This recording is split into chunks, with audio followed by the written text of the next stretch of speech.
ardayda ka baxday haddii la eego waqtigii koowaad 96 ilaa maanta waxay yihiin madaxda waddanka waxay yihiin dadka yacni adduunka daafaha kala jooga dadka ugu aqoonta iyo waayo aragnimada badan leh wasalaatu wasalaamu calaa rasuulillahi sallallahu alayhi wasallam runtii aad baan ugu faraxsanahay maanta inaan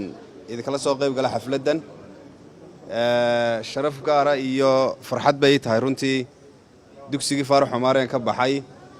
inaan arkayo markaa wajiyaal fara badan oo waqtiyo badan oo kala duwan ka baxay inay dugsigii maanta u taagan yihiin taageeradiisa u taagan yihiin inay caawiyaan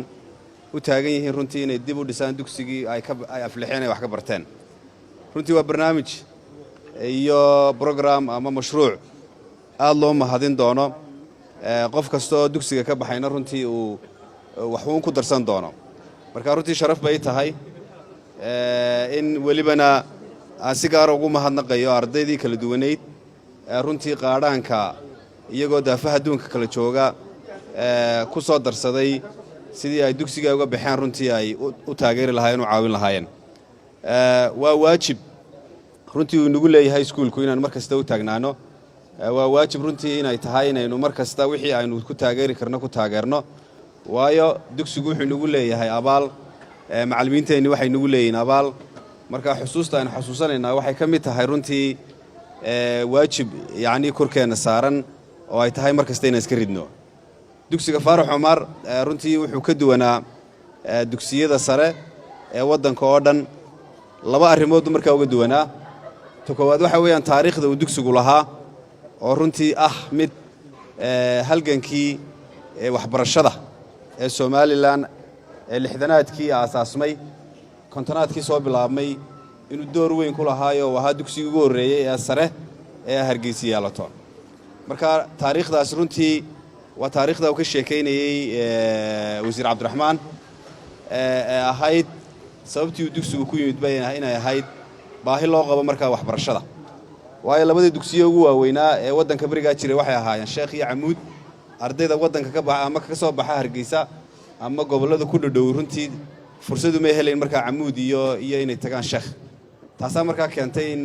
launka oo la aasaaso dugsigan taariikhda labaad uu leeyahay waxa weeyaan markii dib aynu waddanka ugu soo noqonnay wuxuu noqday dugsigii sare ee ugu horeeyay haddana ee Hargeysa yacni dhalinyarteeda loo asteeyay loo marka labada taariikhoodba runtii waxay yihiin laba taariikhood oo runtii aad muhiim u ah dugsiguna uu leeyahay ta kale ardayda ka baxday haddii la eego waqtigii koowaad 96 ilaa maanta waxay yihiin madaxda waddanka waxay yihiin dadka yacni adduunka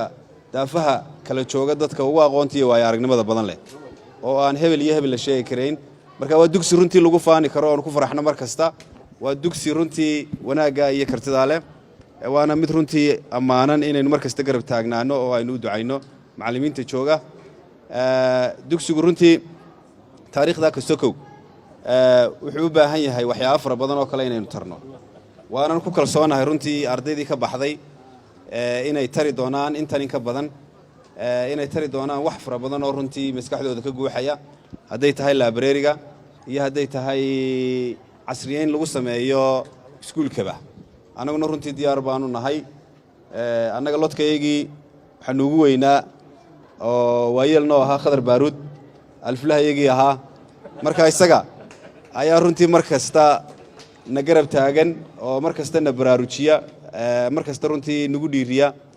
dugsiga waxtarkiisa iyo ka warhayntiisa waqtiyo kala duwan baan soo booqanaanay Khadar dugsiga runtii maanta siduu u eegyahay maalmaha hore markaad eegto farxad weyn baa runtii ku galaysa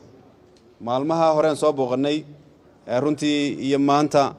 farqi weyn baa u dhaxeeya dugsiga waanan ku ammaanaynaa maamulkii iyo dadkii u kacayba iyo cid kasta oo runtii taageertayba waxaan nasiib u helay inaan booqdo oo aan la kulmo maamulihii ugu horeeyay dugsigan Cismaan Gahayr ka Cabdiraxmaan Guri Barwaaqo sheegay oo runtii aan kala sheekaystay waxyaabo fara badan waxyaabaha runtii cajiibka uu sheegay waxa kamid ahaa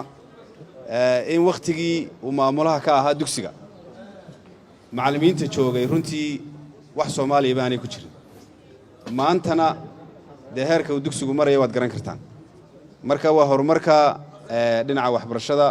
runtii aynu ka sameynay dad ahaan iyo dal ahaanba waana wax runtii aad loogu ammaano cid kasta oo taageertay ama wax ku darsatay waan u mahadnaqayaa waana ku ammaanayaa. wassalaamu calaykum waraxmatullahi wabarakaatu. hadal oo hadal oo hadal oo ku hadal bishii oo dhan $7 oo keliya ku darso fariin kasta oo aad dirtaana waa kuu bilaash.